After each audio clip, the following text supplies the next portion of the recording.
Hey everyone. Week one of Grandmasters has just come to conclusion, and now with the new season out and the new expansion out, I'll be starting to do these videos again where I talk about the lineup I brought, why I brought the decks I did, tech cards, etc. So let's hop right in. As a preface, I finished second this week in Grandmasters Swiss, and I lost to Muzzy, who got first place. Congrats to Muzzy. So the decks ended up doing pretty well. Yeah, the decks ended up doing pretty well. So if you're looking for some stuff to try out on ladder, try these out. That being said, there are some nerfs coming out soon, so that might change some of the matchups for these decks, but alas, that's for another video. All right, let's start off. Probably the most controversial deck I brought, Big Warrior. So kind of different from what most people brought if they brought Warrior. There's a lot of people who brought Egg Warrior, kind of what we saw before the expansion came out with Enrage package, Galakrond, Grom, with the new cards, Shield of Honor coming out as well. That added a bit more to the deck. We also saw people bring Bomb Warrior, kind of a similar control-ishy shell, but having wrench calibers, upgrades, stuff like that to kind of close out the game and do damage that way to kill their opponents. Mine was a little different. Obviously, Easy Warrior has some big minions here. So we have Deathwing, Grom, two Troublemakers, and Rattlegore, along with the smaller-ish Vargoth minion for some high roll potential. Otherwise, the rest of the deck is just control tools, Brawls, Reaper Scythes, some armor gain, ramming speed, Coerce, which just came out with a set. Ramming speed's been around for a while. Athletic Studies came out with a set. This felt kind of nice too. Part of the restriction of Big Warrior, where you run cards like Dimensional Ripper, that summons 2 copies of a minion in your deck, and Commencement, that summons a minion from your deck with and gives it Taunt and Divine Shield. The restriction is that you can't have crappy minions in the deck. So Athletic Studies lets you get rush minions that count as kind of removal, but can be development as well without making your big payoff cards worse if you wanted to run stuff like Restless Mummy in your deck or something like that.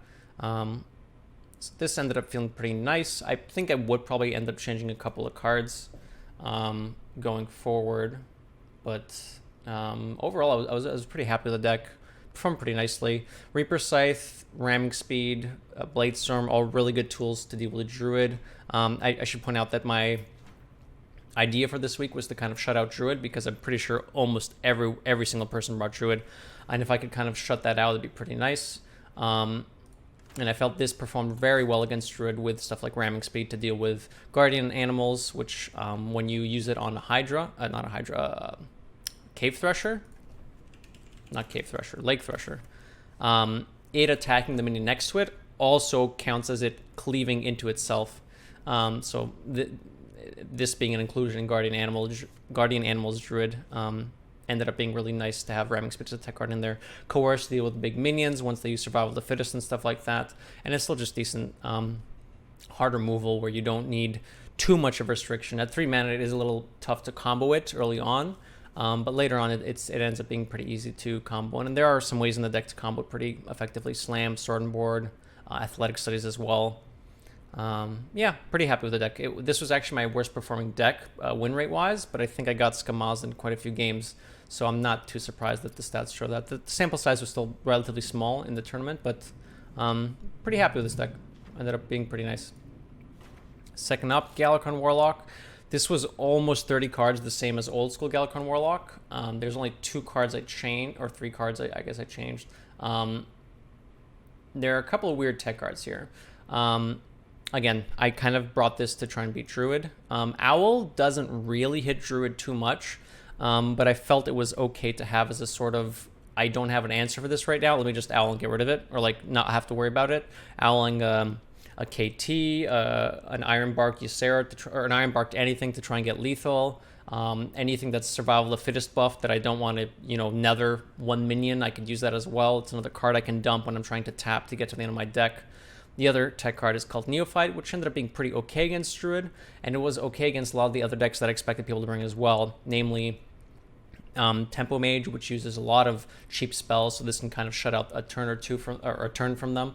It's also cheap, so I can throw it out there with a Plague of Flames, or just play it when I'm trying to dump hand and again, cycle through my deck. The sheer power of this deck is being able to cycle so heavily with your hero power, your Veiled Worshipper draws, and healing up with Sacrificial Pact, Nether Breath to kind of sustain yourself, and you get to your super late game, fully invoked Galakrond, DQ Alex, Zeph stuff pretty quickly.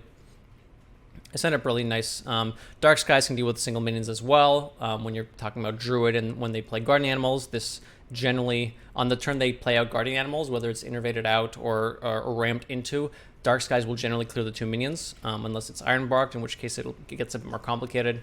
And also having Survival of the Fittest buff on minions, Plague of Flames can help deal with that. With your, invokes, it helps quite a bit. There's a copy of Nether here as well to be able to deal with wide Ysera boards, and I found that the Warlock generally cycles as heavily as the Druid does.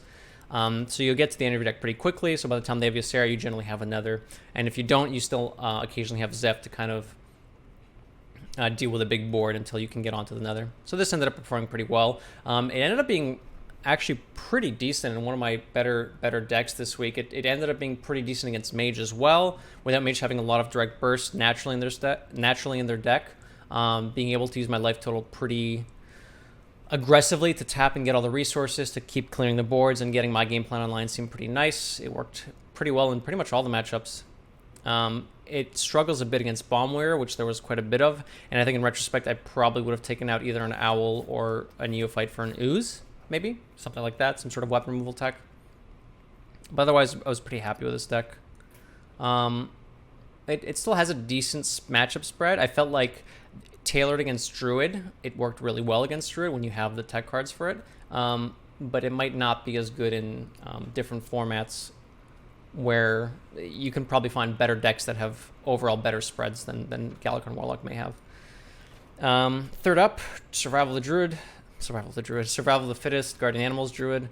Nothing too crazy here. Again, expecting a bit of Tempo Mage, I did include Dragon Breath. I opted for 2 Threshers, 1 Teacher's Pet, 2 Runners, 5 Beast Package, and I like the Threshers a bit more than the Teacher's Pet. Obviously, getting ahead with Ramp and then being able to come back with the Thresher from Guardian Animals is pretty nice. KT for some big power turns, Ysera, and Survival of the Fittest to just buff up the minions on board. Very, very power spiky deck. It was pretty nice. I ended up cutting an Ironbark for the Dragon Breath, which in the end didn't end up being too bad. There weren't many Giga aggro decks, so having an Ironbark would have been nice, and it would have increased the efficacy of Kael'thas, which in retrospect, maybe I should have cut something else instead of Ironbark for the Dragon Breath. But I thought Mage was popular enough that it would be worth breaking the Dragon Breath. And Mage was actually pretty popular among most of the regions, Americas included. It's performed pretty well. I couldn't quite find 4 decks that were just super, super consistent against Druid.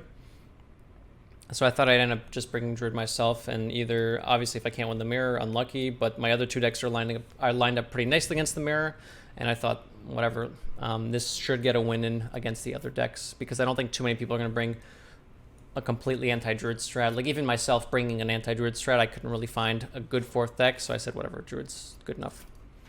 Finally, Priest. Now, this Priest is a lot different than other priests that people brought. This was, again, teched very heavily to be Druid. I have double Shadow Word Ruin here. I have Soul Mirror. I have a Plague of Death. I mean, Soul Mirror is just run in general, but cards that are good against Druid. 2 double Death on top of that. Cleric of Scales for cycling. Raise Dead to spawn more Cleric of Scales to cycle harder. Time Rips as well. So much removal for Druid. Basically just keeping them off the board, keeping them from killing you, and then I can either just run them out of threats, or I can actually just tempo them out as well. Sometimes on their big Survival of the Fittest turns, you can even Murzond to get the buff yourself and then just win that way. It's interesting. I think in the end, this wasn't as good as going the route other players went with the Cabal Acolytes and the Wave of Apathies. I'll bring that up just so you guys can see what I'm talking about. These are the new cards that came out in this set. This Taunt Spellburst can control random enemy minion with 2 or less attack, paired with Wave of Apathy, set the attack of all enemy minions to 1 until the next turn. It lets you basically steal an enemy minion, which works against Druid's big minions no matter how big they are. Set their attack to 1, then use or a Cabal Acolyte, then set their attack to 1 to trigger the Spellburst and steal a minion. I think that might have ended up being better. It might have been less good against Druid, but I feel like the deck is already good enough against Druid that I didn't need to throw this much removal at it. And the benefit of the Wave of Apathy Cabal Acolyte is that you can also use it against other decks pretty well, just as a tempo game plan. You don't even have to Wave of Apathy, you can just play out a Cabal Acolyte and it's decent. So I think going forward, I think Priest is a lot different than other priests that people brought. This was, again, teched very heavily to be Druid. I mean, this Priest is a lot different than other priests that people brought. I think this was, again, teched very heavily to be Druid. So I think going forward, probably want to include those in, and this was a little over the top. It ended up working out. I mean, Priest was going to get banned most of the time anyways, so I wasn't super concerned, but I think in the matchups where I didn't get banned, it would have been nicer to have this package. So, ban Druid strat ended up, oh sorry, target Druid, ban Priest strats ended up going pretty well. Again, made it to the semis, 5-2 in Swiss, pretty decent run. I was kind of happy bringing some off-meta decks, I suppose you could call them. Not many other people ended up. I think there was one other player in all regions who brought Galakrond Warlock, or 2 other players, and I was the only. I think I was the only one who brought Big Warrior. So I was pretty happy that I was able to get a good finish, even while straying away from the meta. Yeah, it was a fun week, honestly. Probably going to change a bit more as the meta develops. It'll be harder to bring sort of janky decks, so I might have to settle on more meta appropriate things going forward, but good first week overall. Smash that subscribe button. My socials are below, deck codes are below as well. Thanks for watching, and see you next week, or whenever the next video comes out.